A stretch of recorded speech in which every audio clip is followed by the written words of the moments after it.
साथियों को महाशिवरात्रि की बहुत बहुत शुभकामनाएं। महाशिवरात्रि केवल एक पर्व नहीं बल्कि आत्मा और परमात्मा के मिलन की रात मानी जाती है। ये वही समय है जब पृथ्वी पर आध्यात्मिक ऊर्जा चरम पर होती है। मन, शरीर और आत्मा को शुद्ध करने का श्रेष्ठ अवसर मिलता है।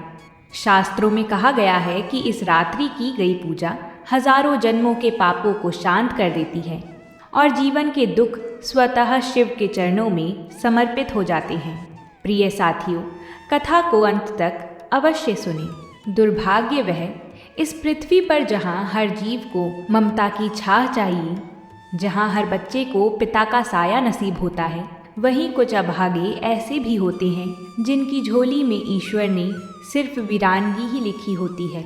ये कथा है उसी वीरानगी में लिपटी एक नन्ही जान की, जिसकी आंखों में आंसुओं के सिवा और कुछ नहीं था, जिसके होठों पर माँ या पिता जैसे पवित्र शब्द कभी ठहरा ही नहीं, जहाँ बचपन की हर सुबह किलकारियों से गूंजनी चाहिए थी, वहाँ उसकी सुबह भोर के धुंधलके में अपने नन्हे नन्हे कदमों से फूलों की तलाश में शुरू होती थी।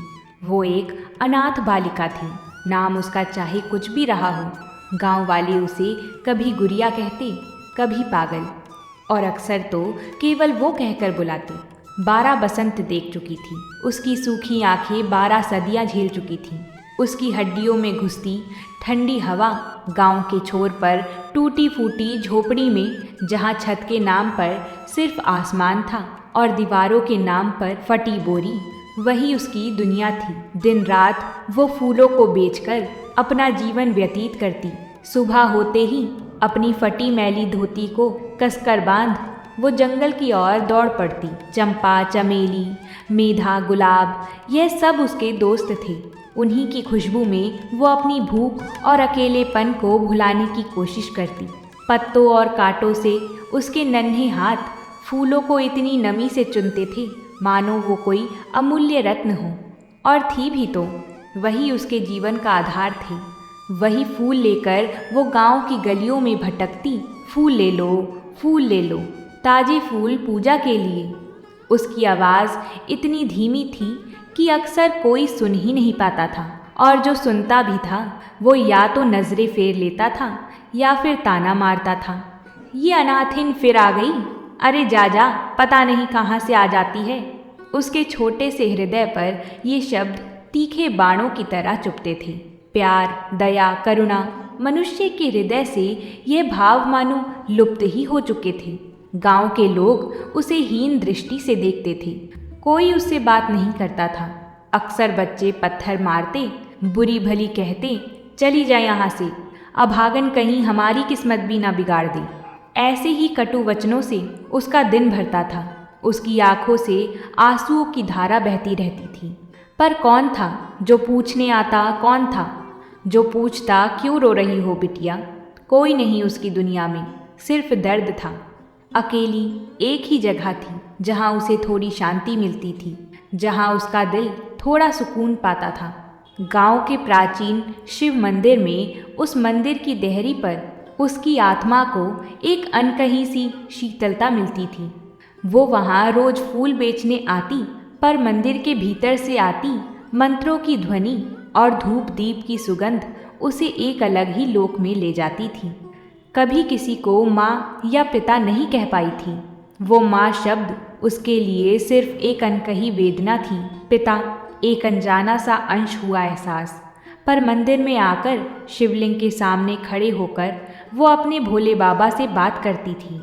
उसकी आवाज़ में वो मासूमियत होती थी, वो पवित्रता होती थी जो दुनिया की कटुता ने छीन नहीं पाई थी।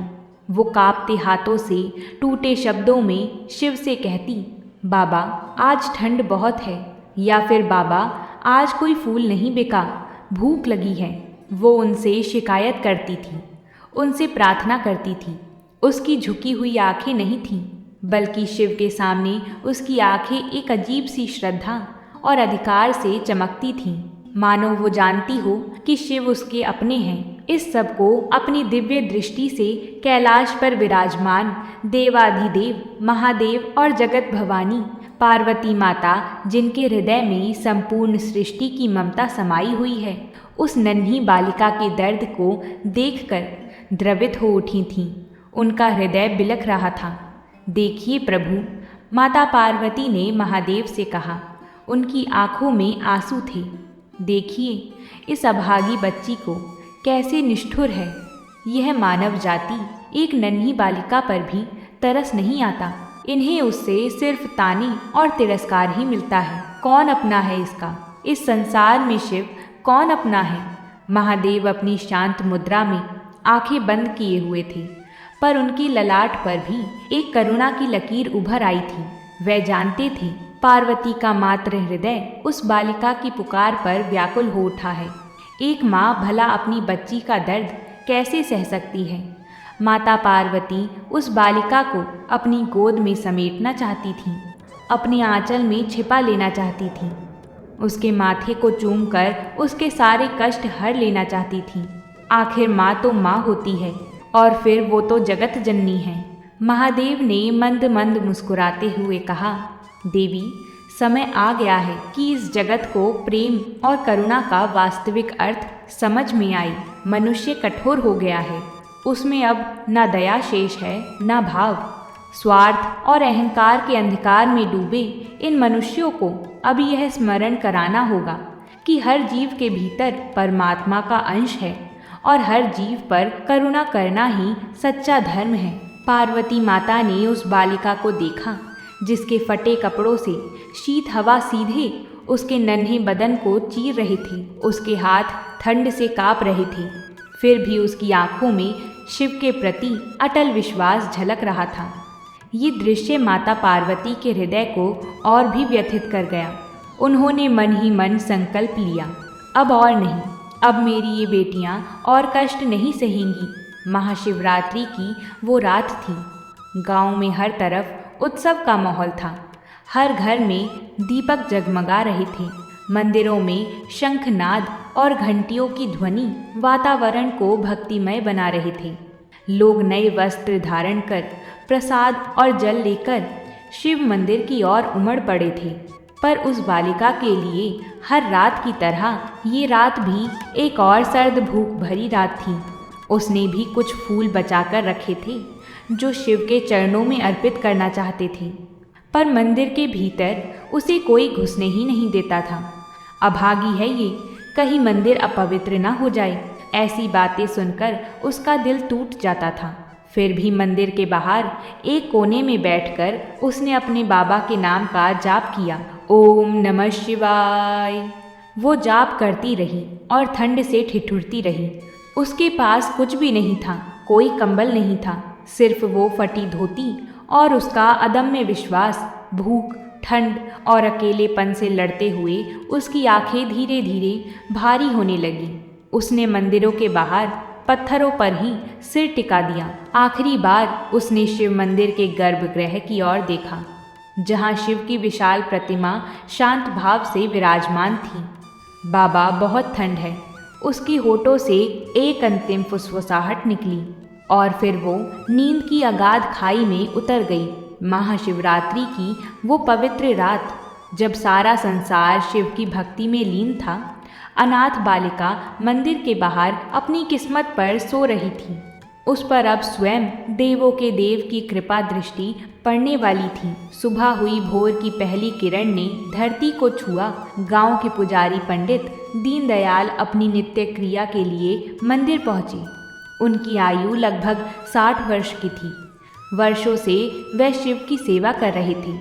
एक विनम्र और धार्मिक व्यक्ति थे, पर कभी कभी मानवीय दुर्बलता के कारण वह भी उस बालिका को मंदिर के भीतर आने से रोक देते थे, क्योंकि उन्हें भी गांव वालों के तानों का डर लगता था। मंदिर के द्वार खोलते ही उनकी नज़र मंदिर के बाहरी चबूतरे पर पड़ी, जहां एक छोटी सी आकृति लेटी हुई थी। अरे, यह अनाथ बालिका यहाँ कैसे सो गई? उनके मन में थोड़ी चिंता हुई। वह जैसे ही उसके पास पहुँचे, उनकी आंखें फटी की फटी रह गईं। उस बालिका के ऊपर किसी ने एक कोमल रेशमी शॉल डाल रखी थी और उस कंबल की गर्माहट से उसके चेहरे पर एक अजीब सी शांति थी। पुजारी जी ने इधर उधर देखा, ये शॉल कहाँ से आई? ये तो यहाँ किसी गांव वाले की नहीं लग रही। और फिर जब उनकी दृष्टि मंदिर के गर्भगृह की ओर गई तो वे अचंभित रह गए। शिवलिंग पर, जहाँ वे रोज सुबह बेलपत्र और गंगाजल अर्पित करते थे, वहाँ किसी ने एक अद्भुत सुनहरे रंग का आंचल रखा था। एक ऐसा आंचल जिसकी चमक अलौकिक थी, जिसकी कोमलता दिव्य थी। यह आंचल तो किसी मनुष्य का नहीं हो सकता था। पंडित दीनदयाल की आंखें भर आईं। वे समझ गए यह कोई साधारण घटना नहीं थी।